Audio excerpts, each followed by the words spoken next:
Halo, balik lagi nih di Indo Storyline.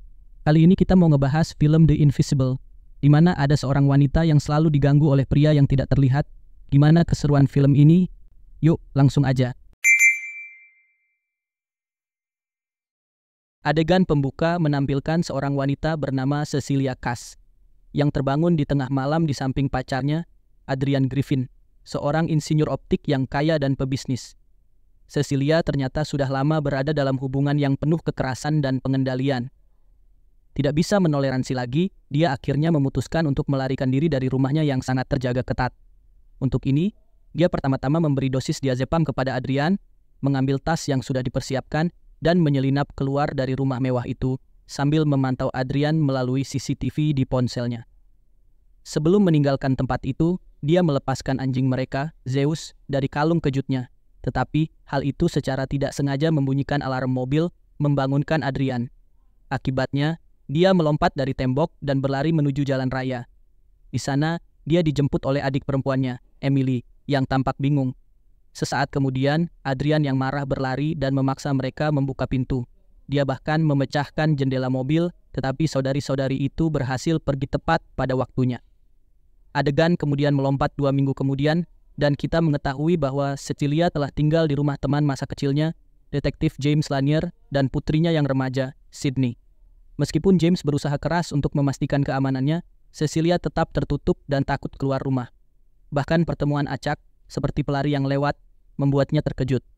Suatu hari Cecilia panik ketika Emily datang mengunjunginya karena dia percaya bahwa Adrian tahu di mana dia tinggal dan mungkin telah mengikutinya ke sini.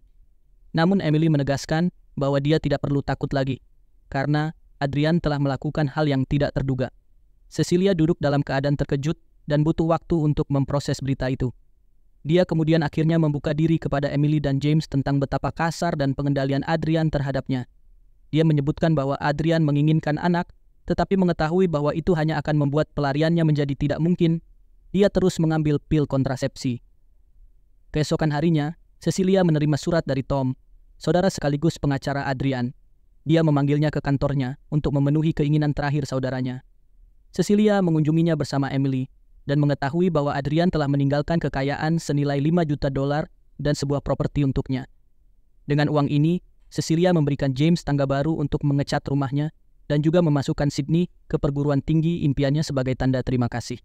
Pada malam hari, Cecilia merasa agak tidak nyaman, merasakan bahwa dia sedang diawasi dan dikejar oleh kekuatan tak terlihat. Dia melihat sekeliling rumah, tetapi tidak menemukan siapapun. Saat dia berjalan di luar dalam cuaca dingin, kita melihat napas seseorang di sampingnya. Di pagi hari, Cecilia terlihat membuat sarapan di dapur. Ketika dia berjalan pergi sebentar, pisau bergerak secara misterius dan kompor otomatis menyala pada suhu tertinggi, memicu kebakaran. Melihat ini, Cecilia dan Sydney dengan cepat mengambil alat pemadam kebakaran dan berhasil memadamkan api. Insiden-insiden ini membuktikan adanya kekuatan tak terlihat di rumah itu. Di tengah malam, Cecilia tidur di samping Sydney ketika selimut perlahan ditarik dan beberapa kilatan cahaya terlihat seolah-olah seseorang sedang mengambil beberapa foto. Cecilia terbangun dan mencoba mengambil kembali selimut, tetapi tidak bisa bergerak. Dia kemudian melihat apa yang tampak seperti jejak kaki di atas selimut yang perlahan bergerak ke arahnya. Hal ini membuatnya ketakutan, sehingga dia berteriak keras, membangunkan James dan Sydney. Dia mengklaim bahwa seseorang ada di kamar, tetapi keduanya tidak menemukan sesuatu yang mencurigakan. James kemudian meyakinkannya bahwa dia hanya trauma dan paranoid, jadi dia harus istirahat.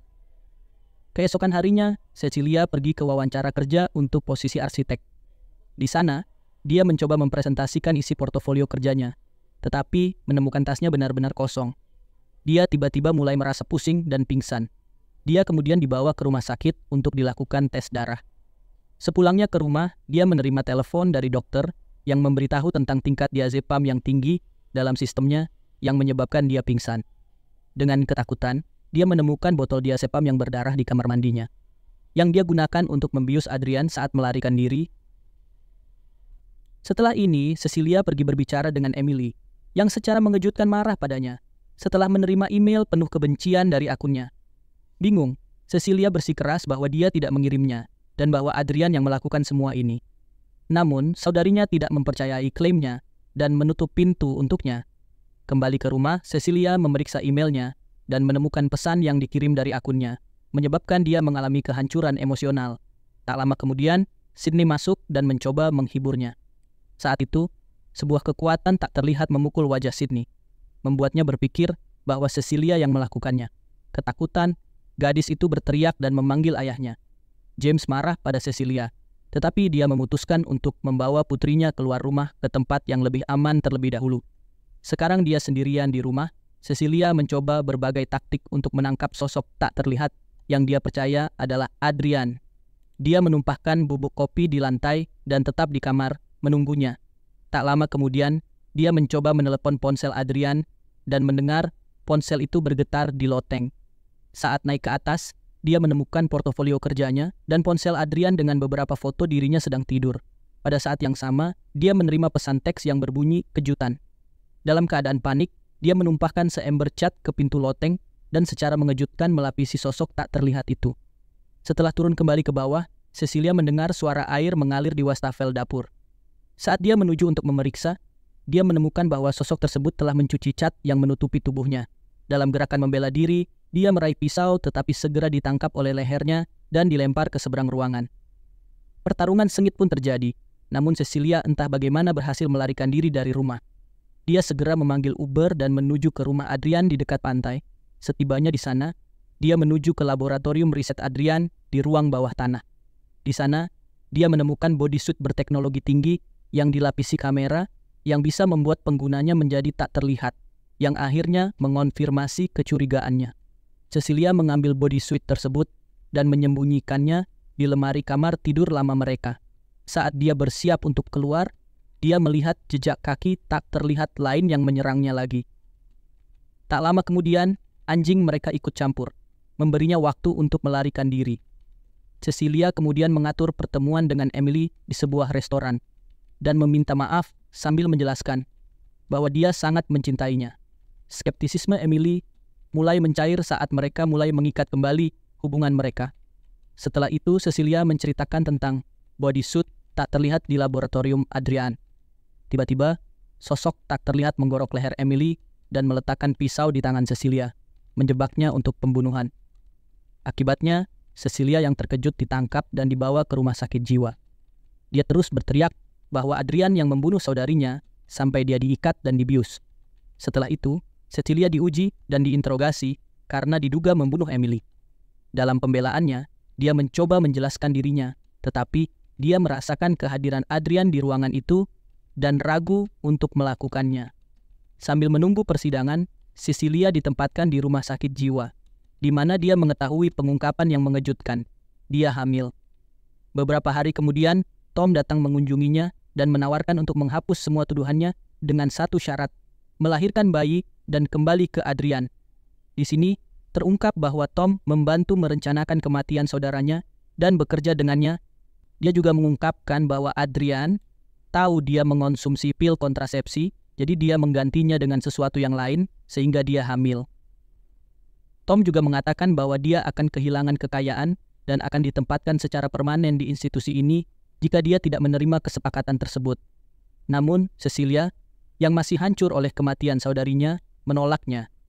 Dia melempar barang-barang Tom dari meja, memberinya kesempatan untuk mencuri salah satu pena bulunya.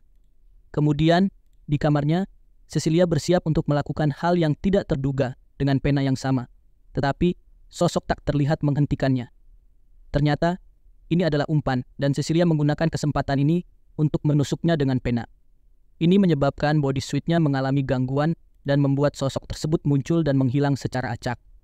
Saat itu, seorang penjaga yang berpatroli masuk hanya untuk terkejut oleh sosok yang mengalami gangguan, yang kemudian memukulnya.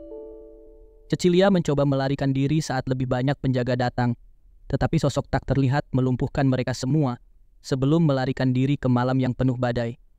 Cecilia mengikutinya ke tempat parkir di mana dia menghadapinya. Untuk melindungi anak yang belum lahir, sosok tersebut mengancam akan menyerang orang-orang yang dia cintai, dimulai dari Sydney. Begitu sosok tersebut pergi, Cecilia menelepon James dan memperingatkannya tentang bahaya. Dia juga mengambil mobil dan melaju ke rumahnya. Sementara itu, sosok tak terlihat tiba dan mulai menyerang Sydney. James bergegas ke tempat kejadian, tetapi sosok tersebut juga melumpuhkannya. Tak lama kemudian, Cecilia masuk dan menyemprotnya dengan alat pemadam kebakaran, memperlihatkan bentuknya. Dia kemudian menembak sosok tersebut 4 kali, akhirnya mengakhiri nyawanya. Saat dia membuka topengnya, dia terkejut melihat bahwa itu adalah Tom. Sementara itu, tim SWAT menyerbu rumah Adrian dan menemukan dia masih hidup, terikat, dan mengklaim bahwa Tom menahannya sebagai tawanan. Setelah kejadian ini, James menjelaskan kepada Cecilia bahwa bukti menunjukkan bahwa Tom menggunakan saudaranya untuk mencapainya. Namun, dia tetap yakin bahwa Adrian dan Tom bekerja sama. Dan ketika segala sesuatunya berjalan salah, Adrian menjadikan saudaranya sebagai kambing hitam untuk kejahatannya. Untuk mendapatkan pengakuan Adrian, Cecilia pergi menemuinya di rumahnya dengan diam-diam mengenakan alat pendengar, sementara James berada beberapa blok jauhnya dan menguping percakapan mereka. Mereka duduk di meja makan dalam pandangan penuh kamera keamanan. Dia setuju untuk memperbaiki hubungan mereka, tetapi hanya jika dia mengaku bahwa dialah dalang di balik semua ini. Adrian bersikeras bahwa Tom yang bertanggung jawab dan mengklaim bahwa pengalaman ini mengubah pandangannya tentang hidup dan bagaimana dia memperlakukannya. Setelah Adrian mengatakan kata kejutan, Cecilia minta izin dan menuju ke kamar mandi. Sementara itu, Adrian merasakan sesuatu yang tidak beres saat kepalanya tiba-tiba ditarik ke belakang dan tenggorokannya digorok. Akibatnya, dia jatuh ke lantai dan mulai berdarah banyak. Cecilia kembali ke meja makan dan tampak terkejut. Dia segera menelepon polisi, melaporkan tindakan bunuh diri dalam nada panik. Di luar jangkauan kamera, dia menatap dingin pada Adrian yang sekarat dan mengejeknya, menunjukkan bahwa dia menggunakan bodysuit cadangan untuk membunuhnya. Dia kemudian berjalan pergi dari tempat kejadian, membiarkannya mati di lantai. James, yang mendengar keributan itu, bergegas masuk dan menemukan Cecilia keluar dengan ekspresi tak takut di wajahnya. Dia menegaskan bahwa Adrian melakukan hal yang tidak terduga, tetapi segera melihat bodysuit dan menyadari bahwa dialah yang melakukannya. Meskipun menyadari hal ini, James tampaknya tidak punya pilihan selain mempercayai ceritanya dan membiarkannya pergi.